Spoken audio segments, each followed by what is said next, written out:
I know how to drive. So why would I sit comfortably in the back seat and let somebody else steer all the decisions of my life, going this way and that way?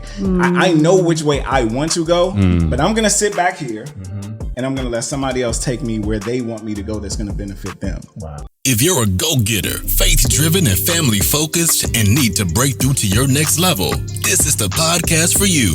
Your self-talk can reshape every area of your life. It's time to dream and think big. Welcome to the Self-Talk Experience with Darnell and Tracy Self. It's time to elevate, baby. Let's get into the show. Hey, welcome back to the Self-Talk Experience. I'm super excited today, babe. That's right. This is self-talk because the things we say to ourselves about ourselves eventually determines what we attract for ourselves. And today's self-talk family, we've got her bestie in the house, Mr. Michael. Hey, what's up? What's up, self-talk family? I finally made it. Yeah. I've been trying to get on this since episode 1. I don't think you all know. We couldn't get on his schedule. He fit us in tonight. Literally, he just flew in. Yeah. Like back in time. I bet people think we hang out all the time. I'm sure they do because we live, about 20 minutes from each other? Right. So, yeah. I don't think I've seen you but a couple times this year. I know. I haven't seen you since January. I haven't seen you. I think it's January. You haven't seen me. Yeah. But we're here. We are here. And I'm excited about this episode, guys. And how long we've known Mike? When I met Mike, I was pregnant with our second to oldest, and he's about to turn 26. Wow. Yes. Wow. So we've known each other for a little bit. Quite a while. Yeah. And so Mike and I met and he wanted to fight me when we first met. Like, I'm not even a fighter. Like, I'm like, dude, like, we're not going to fight. I'm from the suburbs. How you going to start the self-talk experience with that story? That is not.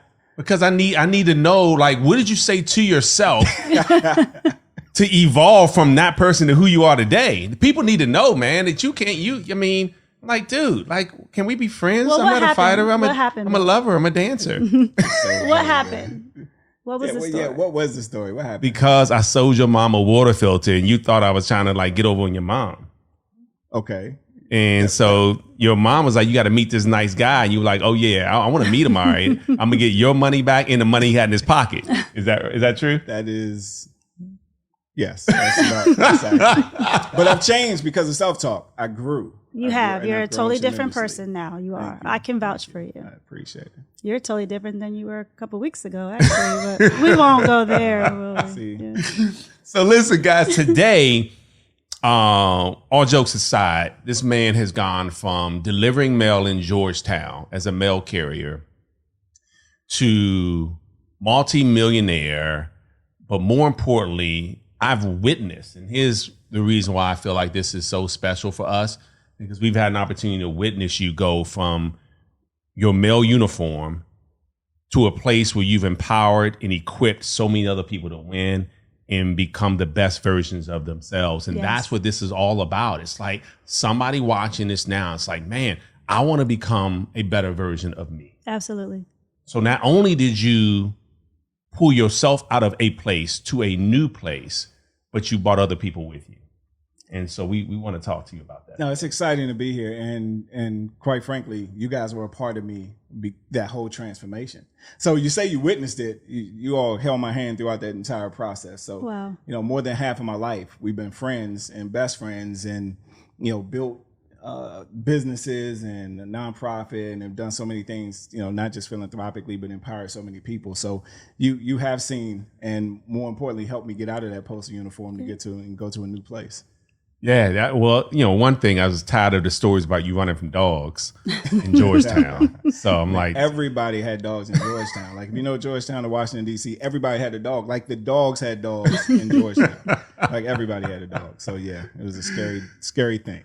So let's talk about this. In fact, Mike Humes posted something like, I don't know, maybe it's a day ago. Yeah, you posted the other day. You had a post that was really good and very thought-provoking. You said that you'll stop settling in your life when you realize what you were meant to do and who you were meant to be. And I wanted to ask you, what moment was that for you? Or you could say that there were different moments that led to a particular thing. Right. What would you say? I think it was when I bought a house at 21. Like, growing up in the inner city of Washington, D.C., I mean, you all know where I grew up. You know, we've done a lot of charitable work back in my exact same neighborhood, and we still do to this day. Thank you very much for that. Yes.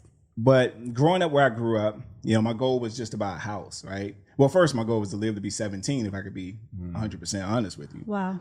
And Hold on, I got to stop you there, because I didn't grow up like that.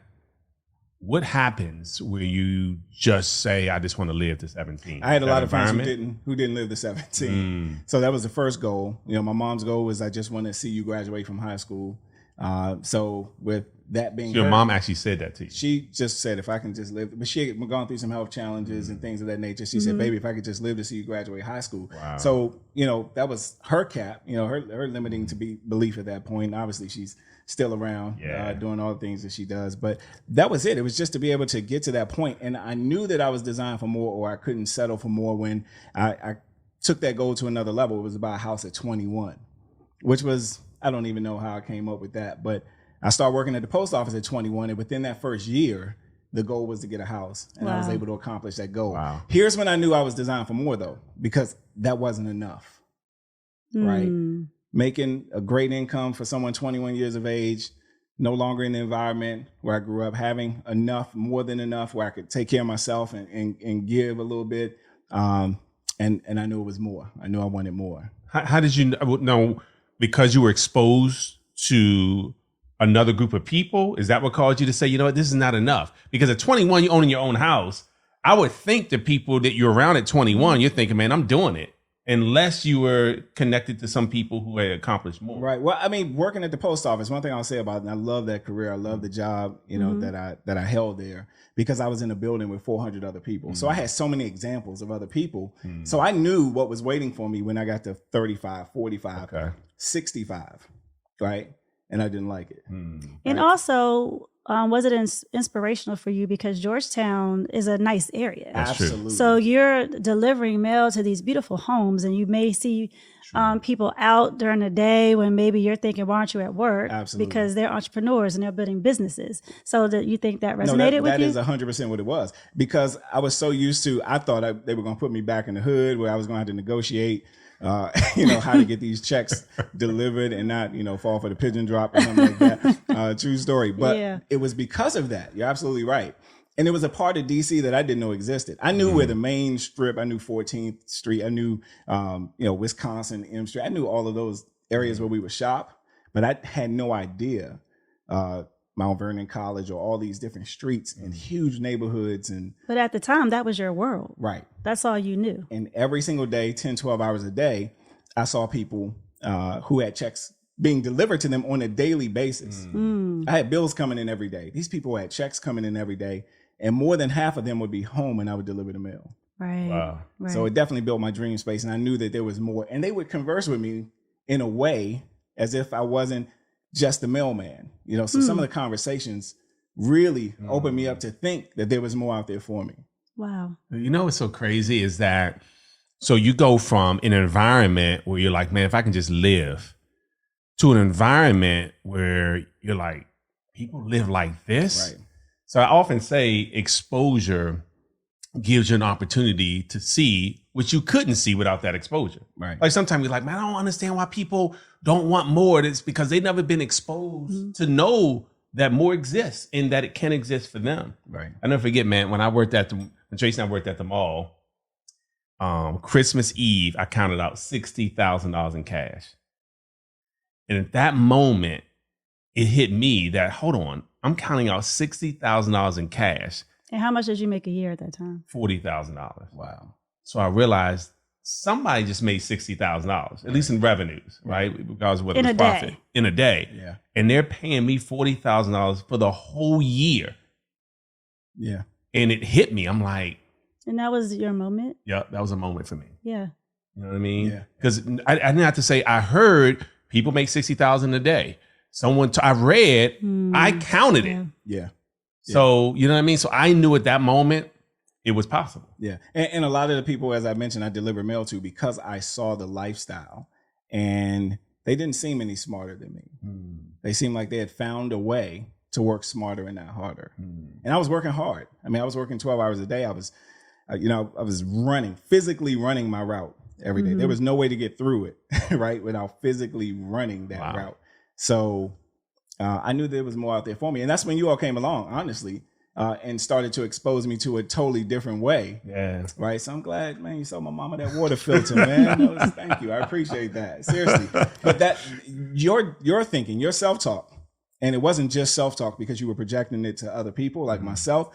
I remember Friday night, I would hang out with my boys, right? We would go out, locally, and you all would invite folks over and we would just dream build on a Friday night. Yeah. And I literally remember being there and we're watching videos of how other people are living and all this good stuff. And I was like, what am I doing here? But it was those type of events, those type of evenings, and just the kind of conversations we would have that really shifted my thinking into believing that, you know what, my day job was no longer my destiny. I remember, man, we decided to create this accountability group, right? And I remember there were times where Mike is at our house till like 2 a.m. You're like, are you coming upstairs? Yeah. And I'm like, yeah, baby, we're game planning. You were like, maybe you should marry Mike. I remember.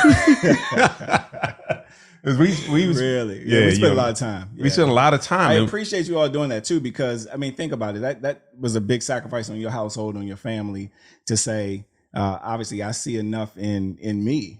And then maybe it was challenging, and that's a question I have for you, to find people who were willing to work 12 hours a day, and then come over and spend another 6 hours learning a presentation or trying to figure out how to game plan to get to another level. Yeah, you see what he's doing, right? By the way, Mike Hughes is also a podcaster. Welcome to the We Won't Quit podcast, family. We Won't Quit. So just like a partner of ours, David Shands, he's all of a sudden interviewing us. Right. This is our podcast. You can't ask us questions. Right. No. But they want to know. This is not the We Won't Quit podcast. Y'all can go check him out. Go like, subscribe, and share his podcast. But this is not that. Well, you know what I was thinking too? I wonder if the two of us became closer, and I didn't realize it because you were there so much. And I wanted to be a part of it. I said, well, he must be great if you guys are spending that much time together. So I kind of inserted myself in. I wonder if that. Yeah, because I actually asked you, hey, can you watch some of his presentations? Oh, yeah, we did. We used to get the kids to sit. You know what? And they were little and they would sit there and they would be laughing at you. This is not positive self-talk that you guys are hearing. See, this is the problem with doing a podcast with your friends who've been family for 25 years. That made you better. I had a kid sitting there laughing at me while I was practicing my presentation in my postal uniform. And I had to be at work. They should have been in bed. Why were y'all keeping them? And you were like trying to explain stuff. You were like, okay, that's the whiteboard. Wow, he was shaking. It was like connected dots. It was like, and then you know how you notice your voice like this, and then I was like, dude, speak English. And this is why I don't come over to the Self House. But seriously, in all honesty, the beauty of that is, where else could I have gone? To grow. And you all weren't laughing at me. You were laughing with me. We were growing together. Really genuinely, working to become better. Where can you go and experience that? Right? Yeah. True. And it with no hidden agenda, right? With no hidden agenda whatsoever. Yeah, and I think that's the key. But that worked both ways for you as well. Yeah. We were great for all of us together. Absolutely. Yeah, and so that's my point. So we decided we're going to create this accountability group, right? And it was 4 of us. And my question to you is, I remember you saying, I feel like I'm the weakest link and I don't want to be the one that holds us back. Right? You remember that moment? I remember it like it was yesterday. And part of it was because of my work schedule, because you all had more time to build, that's right, more time to go out and create success. And I can see the bond that was being created with you all throughout the course of the day. Right. And I felt like I was holding the team back by not having as much time to give to our business. Yeah, but you were the only one with money. So you were the one paying for us to go out. And you even helped us. You even helped us get a cell phone. Yeah, it was on my They had the time because they didn't have jobs. That's why. So thank you for working. This podcast now supposed to go in this direction. It came full circle. But talking about that, it was the personal development, because part of that mastermind was working on ourselves. Yeah. And how that carried over into so many other aspects. Yeah. Yeah. So you were telling yourself at one point, hey, I don't want to hold the team back. And at the same time, that motivated you to do more in the slivers of time you did have. What were you telling yourself? Like, what was your self-talk like? You know, I'm not going to make it up. You tell me what your self-talk constant. And you all know my memory. So, you know, I can literally visually see myself on 26 and P Street and talking to myself out on my route. And, you know, just a lot of it wasn't always positive. If I can be real, it just wasn't. But I was always leaning to understand. I always understood that there was just so much more out there because we were experiencing so much more. We were seeing others who weren't, quite frankly, as good as we were, right? Or as sharp as we were, and they were having success. Yeah. So I knew the only thing I didn't have was time. And that's when I realized time was my greatest asset. So I knew that I was going to have to stay up later. I knew I was going to have to sacrifice sleep short term if I wanted to have, you know, just the time freedom to be able to do the things I wanted to do long term. Yeah, no, that's huge. That's huge. So you're like, you're in this place where you're like, okay, I'm willing to stay up later. I'm willing to get up earlier because you work overtime too. That was every day. Yeah, it was 12 hours a day. Right. And this is what I want our audience to get, absolutely. right? Because sometimes people are like, well, I'm trying to wait to get my ducks in a row and waiting for the perfect time. He's like, look, I'm just going to do it. There was no perfect time. Right. And I remember having that conversation with you. I said, look, this is what I'm going to need in order to accomplish more and in order to be able to make up in numbers what I lack in time. Yeah. And I said, I just need that from you. If you can, you know, assist me, even if it's 2 a.m, even if it's 6 a.m. and you were there, you say, hey, I'm gonna meet you and give you 100%. Yeah. And we started to build. The other thing was the personal development. I kind of go back to that because, and that's where the self-talk comes in, because it wasn't just in building a business. That self-talk translated into me becoming a better son, becoming a better father. For every book that I read on personal development, once I became a dad, obviously your goddaughter, and now Maya being your goddaughter, right? Michaela and Maya. For every book I read on personal development, I started reading books on fatherhood because I didn't have that example, just like I didn't have an example in business. Wow. So if I read, you know, How to Win Friends and Influence People, I had to read Strong Fathers, Strong Daughters. If I read Who Moved My Cheese, I was going to have to read Raising Confident Girls. If I read 10X and, you know, Sell or Be Sold, I had to read The Fatherhood Principle and Next Level Parenting. So I had to focus on not just the personal development to grow my business, but also to grow my babies. And I was committed to that. Yeah. And that all starts with self-talk. Yeah. No, that's so good, man. And I know there were moments where your self-talk was probably even more important, because share with me and share with the audience, if you're at an environment where there's 400 people, I can only imagine, because I never worked in an environment with that many. I can only imagine some of the things people would say to you that would cause you to second guess the things you've been trying to say to yourself. Right. Yeah, you kind of know some of it because I would come to you with it. What were some of the worst things that people told you when you were at the post office? That you were the only one making money, that I was building something for you guys. No, I think some of the worst things that I heard was, you know, you're just not going to make it. Like literally, and it was in a jovial fashion, and you almost kind of laugh with them, right? Because you kind of, the great thing about the post office, we had a lot of fun, a lot of camaraderie, but some of that stuff hurts when you're building round the clock and you come in, you're tired, you have a job to do, and they're like, look, man, just get comfortable. Now that doesn't seem like it's strong or it's no, but it's negative, but when you're building, when you're trying to get out of your comfort zone and someone is telling you to remain comfortable, like, look, man, you're making over $40,000 a year, you got a house, right? You know, you have this, you got a car out there, just settle in. And you're doing better than the average man your age. Much better at that point. Absolutely. Much better. Yeah. Yeah. So it's like, what more can you want? Yeah, that was tough.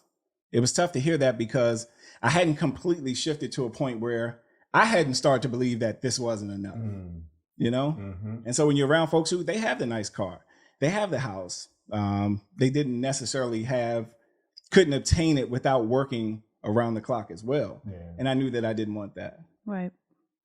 So you put yourself in a place where you started saying things to yourself that quite honestly was contrary to what some of the things the other folks, the other 400 were saying to you. Right. And it had to be enough where your actions changed. Because I know people around them saying stuff to them all the time. Yeah. Like encouraging things, not even negative things. Like, you can do it, you're better than this. And they still don't actually act in a way that they believe that it could happen. Because whatever you believe if you really believe it, you act on it. A lot of times people say, I believe in it, but it's faith. You got to also have some strong faith.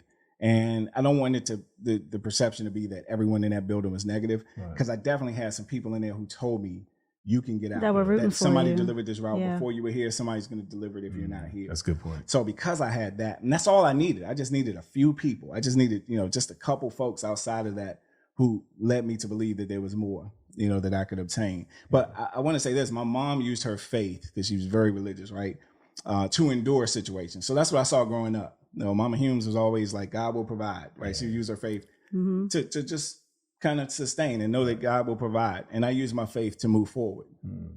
So it was that shift in thinking where it wasn't just enough, but that there was more out there for me. Yeah, this is so good. So we're going to come back after going out to our sponsors, because I guarantee you there's some folks watching right now this self-talk experience, and they're saying, quite honestly, I need an exit strategy. Like I'm comfortable where I am. And I know the thing holding me back from $100,000 a year is me making $50,000 a year. Right. Right. Because I'm not suffering. So I'm going to come back, and T-Self, your bestie, and I going to peel this onion back a little bit and find out, what was the moments, what were the steps, mental steps, allows you to literally walk out of the post office into millions of dollars. Let's do it. All right, we'll be back. Hey, what's up, fam? You got to connect with J&E Builders. They buy homes in any condition. J&E Builders even help out with distressed properties. And if you're dealing with a significant amount of taxes, J&E Builders will assist you with that home as well. Give them a hit at J&E_builders. That's at Instagram at J&E_builders. Hey, Self-Talk Experience family. If you want to do some great shopping and get great finds like this, follow my girl, thebrianna.k on Instagram. And if you want to shop, go here. So author and trainer Monte Sanders has been in this health and wellness space for over 20 years. His most notable clients are NFL Hall of Famers Ray Lewis and Ed Reed. And guess what? He's got an Amazon best-selling book that you can gain access to right now. It's The Power of You versus You. I'm going to tell you right now how you can get access to that and his other programs. All you have to do is go to thepowerofyouversusyou.com. That's it. Thepowerofyouversusyou.com to get access to that amazing book, as well as all of his other programs. Hey, what's up, Self-Talk Experience family? Listen, I thought I was going to get some bathrooms renovated, but I had no idea when I connected with my man, Stan Neal, that it would be more than a renovation. I'm not even sure what the term should be. Maybe transformation, because I started with the bathrooms and all of a sudden my entire basement was redone in a way that my family members thought I moved. Seriously. So if you're looking to take your house to the next level, whether it's some custom construction, some transformation of your bedroom, your bathrooms, your family room, your great room, I did it all. I mean, if I showed you my entire house before and after pictures, in fact, I'm going to show you some, you would say, no way is that the same room or the same house. Listen, I'm just saying this because I've got personal experience with this gentleman. So you want to connect with him, I'm going to give you the number, his office number to reach him, as well as email. And again, you will not be disappointed. So if you want to reach him via his office number, 202-359-3923. Again, 202-359-3923. And email is Stan, Stan.Neal, Nealjr, at freshairllc.com. Connect with my man Stan. You won't be disappointed. Hey guys, we are back. Before we start talking to you about your exit strategy for the post office, I want to ask you a fun question. Okay. So if you had one superpower that you could pick, what would it be? Superpower. It was always fly. Why would you want to fly? I have no idea. Because I used to walk so much growing up. And then you had to walk through some bad neighborhoods. So did you walk to school and then absolutely. Then you were a mail carrier? Absolutely. Interesting. And it was some long walks to school. But it was fly then. That was the first thing that came to my mind. I don't know what it would be now. Might still be fly. What would yours be? I want to be invisible. I knew it was going to be invisibility. I knew it. And that's the thing that most people would say. What's yours? I want to read people's minds. This is the thing. He's doing it again. He's asking us questions. Okay, never mind. This is not your podcast. It's not your podcast. I know what you're thinking right now. Would you be wanting to read people's minds? I already know what you're thinking right now. Stop lying. You've been lying this whole time. This is how it's been for 25 years. I need you guys to understand that. This is what we're hanging around the cells. So hold on.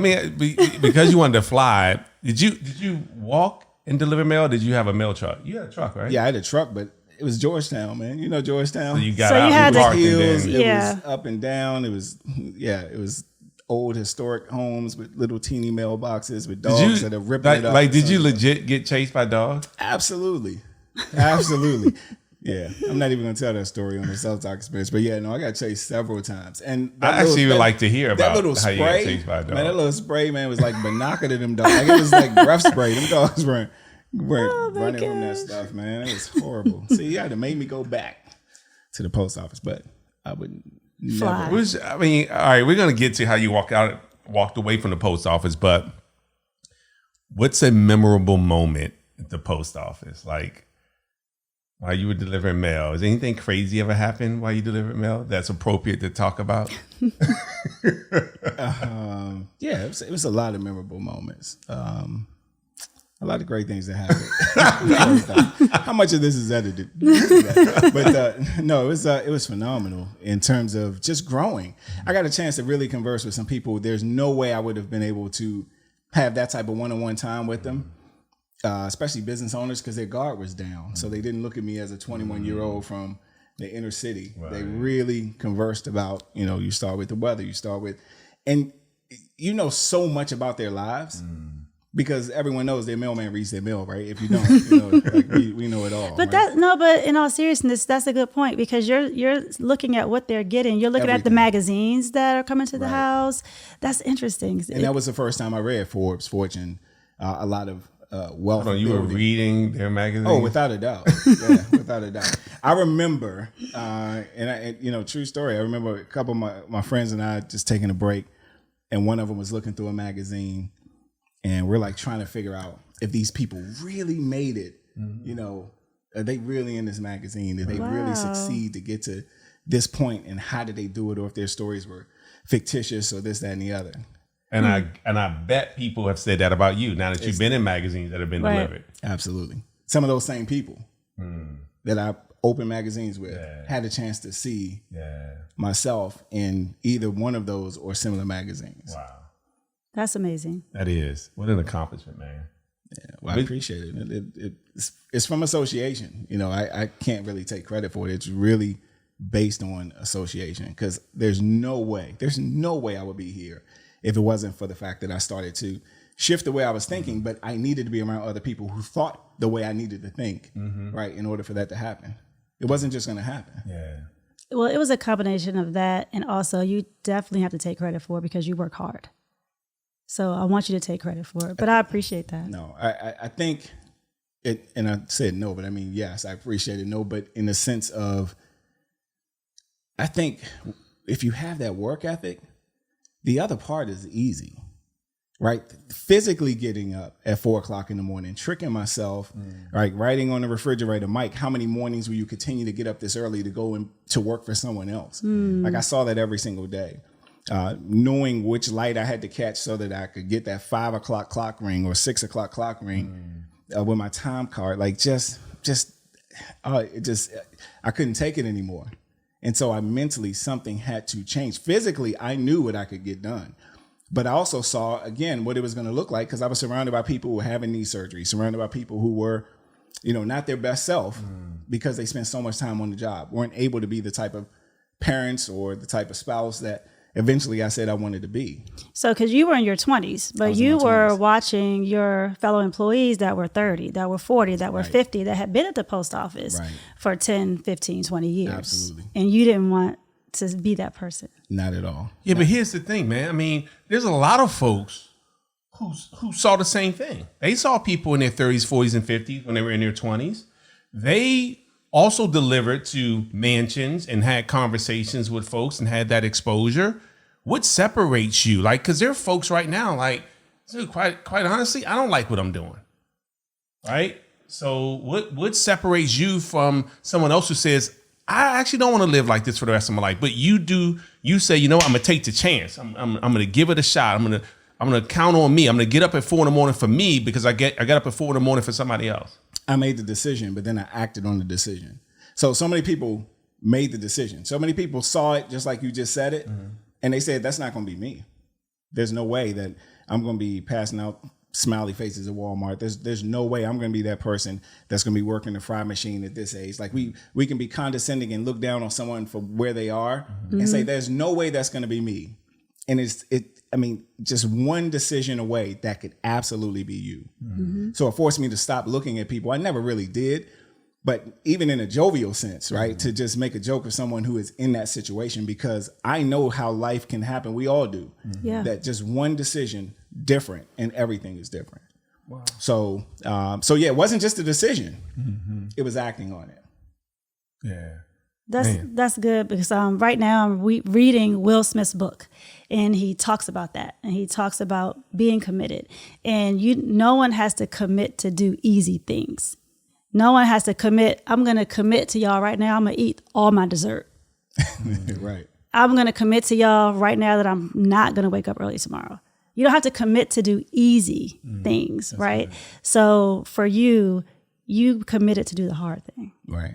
Because that's what commitment is about. Yeah. That's what it is. Yeah. Right? Yeah. It's when you make that promise to yourself. Yeah. And when things get tough, because they do, that's life. Oh, without a doubt. And you still stick to the promise. Yeah. You're still disciplined. Right. That was also having strong wants and reasons.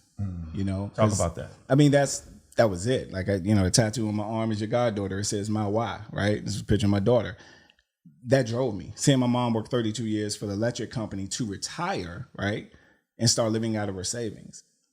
That drove me, right? To be in a position where that was no longer her situation.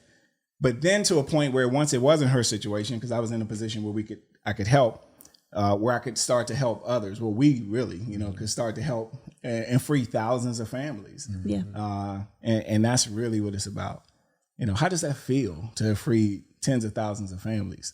I mean, really, 40 people earning a six-figure income before the age of 40. How does that feel? See, I shifted this entire podcast once again. But true story, because a lot of my story, it encompasses not just making the decision, not the action, but the association. I was forced to read.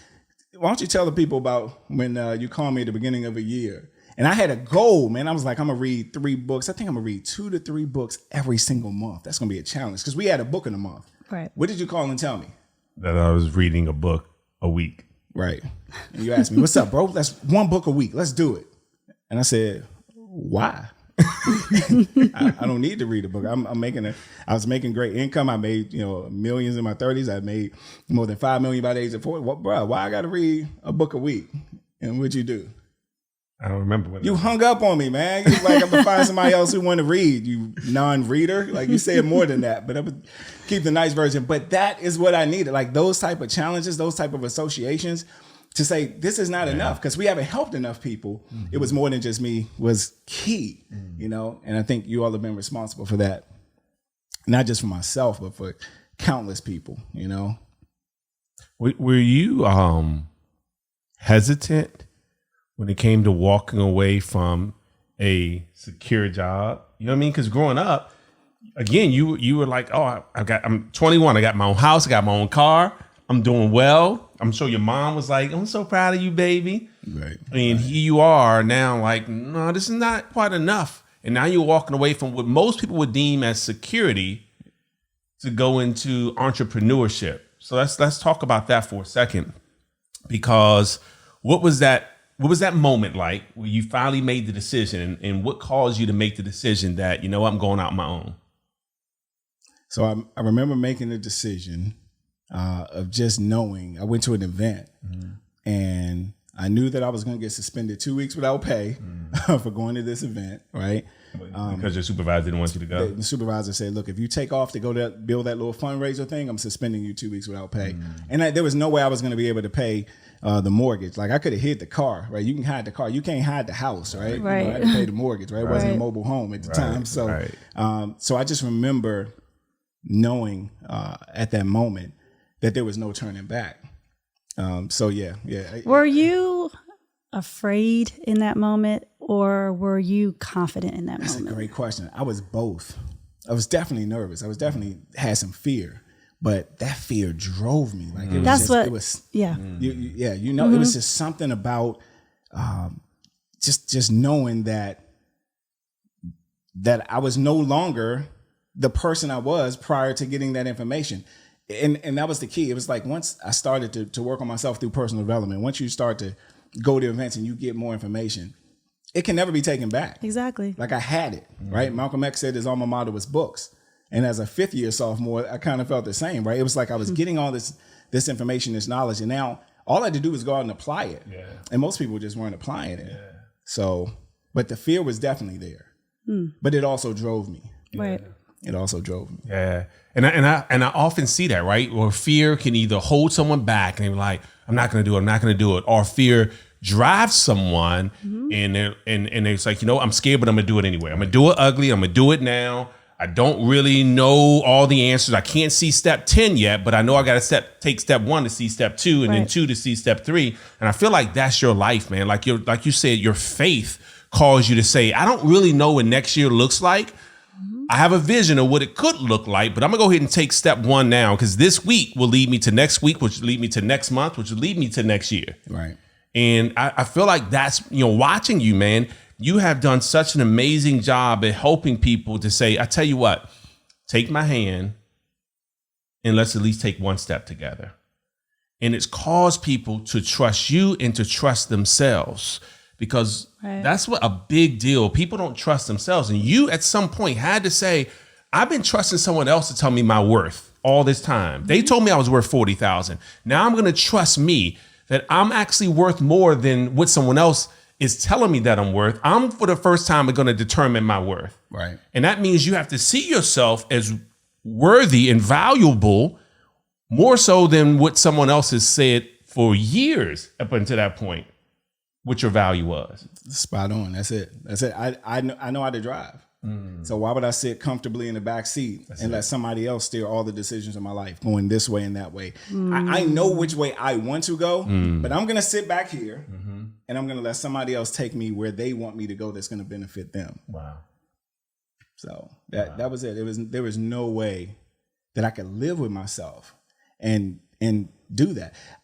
I never forget. I flew to Atlanta years and years ago, and we stopped at a mall or a shoe shine place, right? I believe it was in the mall, and it was a sharp gentleman. He was an older gentleman.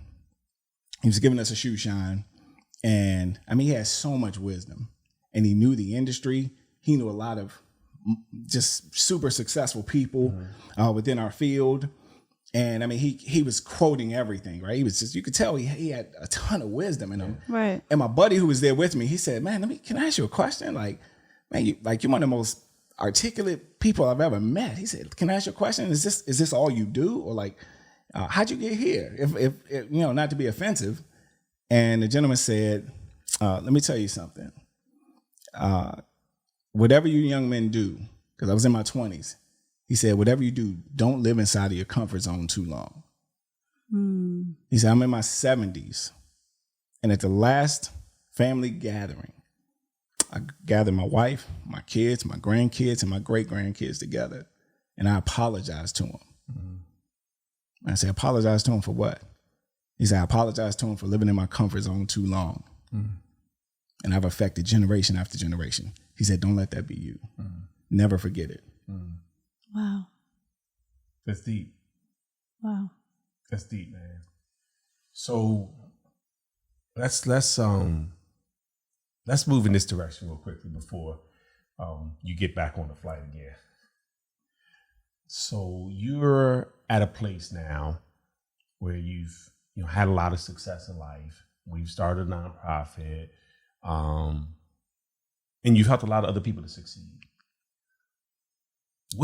What keeps you going, right? Because you're still like, hey, I'm not done yet. What keeps you going? What are you saying to yourself now? It's so many more people to help. There's so much more to get done. I really don't think that folks have seen the best Mike Humes they're gonna see. Like I don't, not that I think, I know that there's so much more that I have to offer, so many more people that I'm going to have a chance to mentor and lead. And, that gets me up early every day. It keeps me, crisscrossing the country. I have 2 beautiful daughters, so that keeps me going, especially with the age difference, right? And so I just love the fact that, coming out of what we've gone through for the past couple years, society has, right, through the pandemic or panorama, however people kind of word it, that tomorrow's not promised. Yeah. And so I just want to give it everything I possibly have. Yeah. And it's not about money, because once that's out of the way, then when you get up, who are you? Yeah. Right? What's your goal then? So. Yeah. All right, so now you're gonna make me ask one more question. I'm sorry. Because I happen to know, because of our relationship, that you've been a great steward over your finances.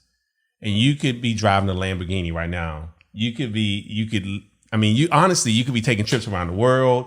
You've done really well with your money, man. I'm really proud of you. Like, because I know that sometimes, it's easy to do other things. I'll just put it like that. Yeah. And not that anything's wrong with nice. We like nice things. Absolutely. Right? So we like nice cars, nice houses. All that stuff is nice. Yeah. Where'd that come from? Have you always been like that? It came from not having a lot.